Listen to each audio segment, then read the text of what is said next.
You are about to learn a breathing technique that works faster than any anti-anxiety pill on the market.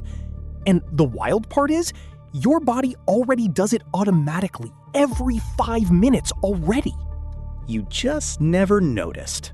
Right now, as you sit here, you are sighing. About 12 times an hour, without thinking, your body takes a tiny double breath and lets it go. Most people assume a sigh means sadness or boredom. It doesn't. It's a reset button. A hardware-level reset your brainstem fires to keep you alive. And once you learn to press it on purpose, you can stop a panic spiral in about as long as it takes to read this sentence. So here's what's coming. I'm going to show you the exact breath. It's called the physiological sigh, and you'll be able to do it before this video even ends. But more importantly, I'm going to show you why it works. Because once you understand the mechanism, you'll never be at the mercy of your own anxiety the same way again. You'll find out why just calm down is biologically impossible advice. You'll find out the one direction of your breath that secretly controls your heartbeat. And near the end, I'll show you the dark trade-off nobody mentions. The situation where this exact technique can quietly backfire on you. And this isn't a wellness influencer hack. The breath itself was traced to a specific cluster of neurons in your brainstem by researchers at UCLA and Stanford, published in the journal Science. The double inhale then long exhale reflex was mapped to a specific cluster of brainstem neurons by Jack Feldman at UCLA and Mark Krasnow at Stanford, reported in Science in 2017. Then, in 2023, a Stanford lab ran it head-to-head against meditation in a controlled trial. The results genuinely surprised the researchers. Let me show you why. Here's a question. Why is it that when someone tells you to relax, you somehow get more tense? Picture the moment. You get the email, the one with the subject line that drops your stomach through the floor. Instantly, your chest tightens, your breathing goes shallow and fast, high up in your chest.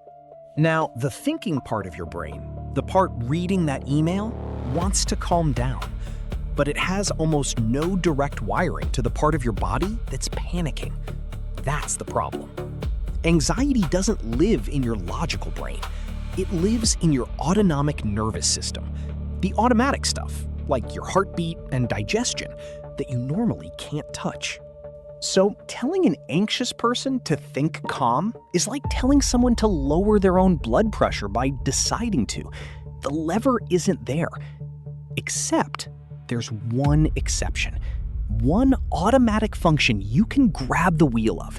As Stanford's David Spiegel put it, breathing sits right on the edge of conscious control. Most of the time it runs automatically, like your heartbeat, but you can very easily take over and steer it, which then changes your whole physiology and stress response. Breath is the back door. It's the one automatic system with a manual override. And that changes everything because of what your breath is secretly connected to. That's chapter 2. Try this. Put 2 fingers on your pulse, or just notice your chest. Take a slow breath in. Feel that? Your heart speeds up slightly. Now breathe slowly out. It slows down.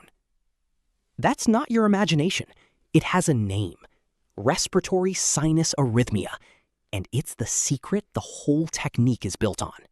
When you inhale, your heart rate rises. When you exhale, it falls. Your breath is essentially a dial wired directly to your heartbeat. Now connect the dots. When you're anxious, what does your breathing do? It goes fast and shallow.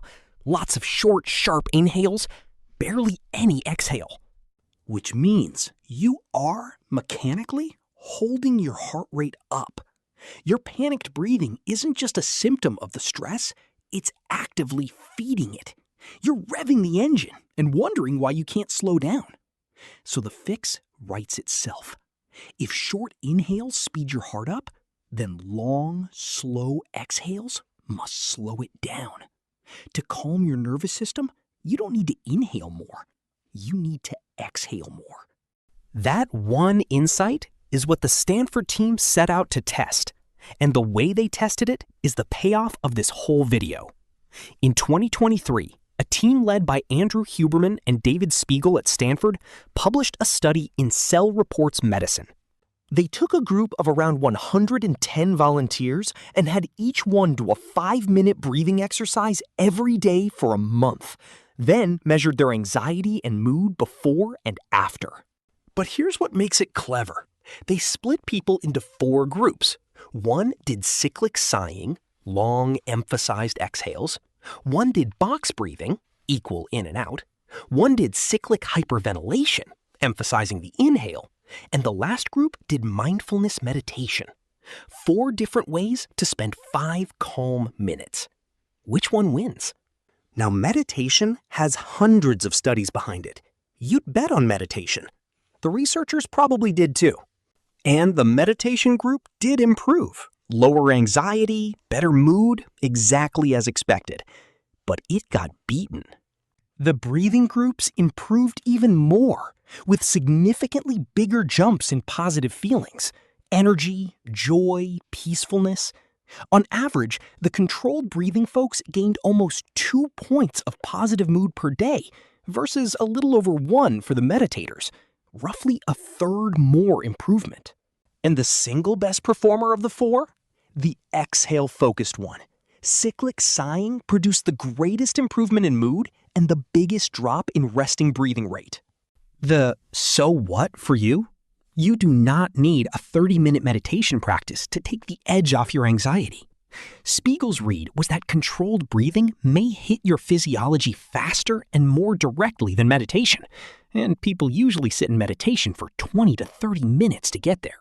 5 minutes of the right breath did more. So let me give you the exact breath and then the warning. Here it is, the physiological sigh. 3 steps. 1. Inhale through your nose. Then, before you breathe out, take a second, sharp little sip of air on top. A double inhale, nose only. 2 short inhales stacked. 3. Let it all go in one long, slow exhale through your mouth, longer than both inhales combined, until your lungs feel genuinely empty. That's 1 rep. Do it with me. 1 to 3 of those, and most people feel the floor come back under them. For a deeper reset, run it 5 minutes. Why the weird double inhale? Because when you're stressed, tiny air sacs in your lungs called alveoli collapse, and your breathing gets shallow and inefficient. That second little inhale pops them back open.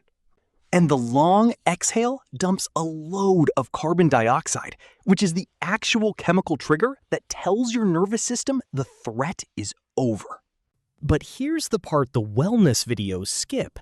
This works precisely because you're hijacking a survival system, and any system powerful enough to instantly calm you down is powerful enough to be misused.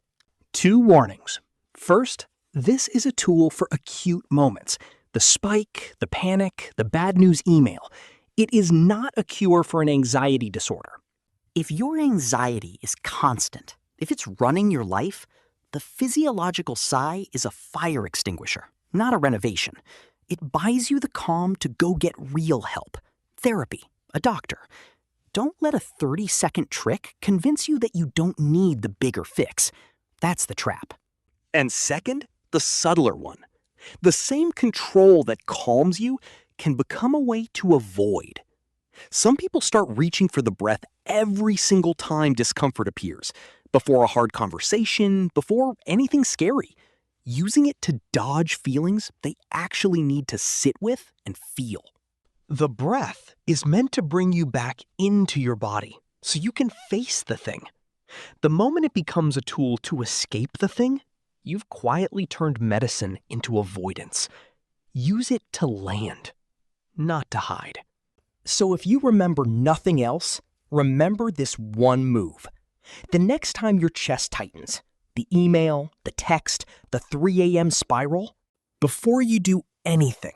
Before you react, before you grab your phone, 2 inhales through the nose, 1 long exhale through the mouth. 3 times. That's it. You're not trying to think your way calm. You're pulling the one lever your panicking body actually answers to.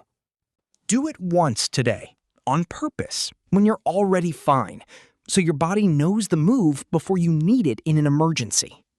Now, you just learned how to shut anxiety off in 30 seconds.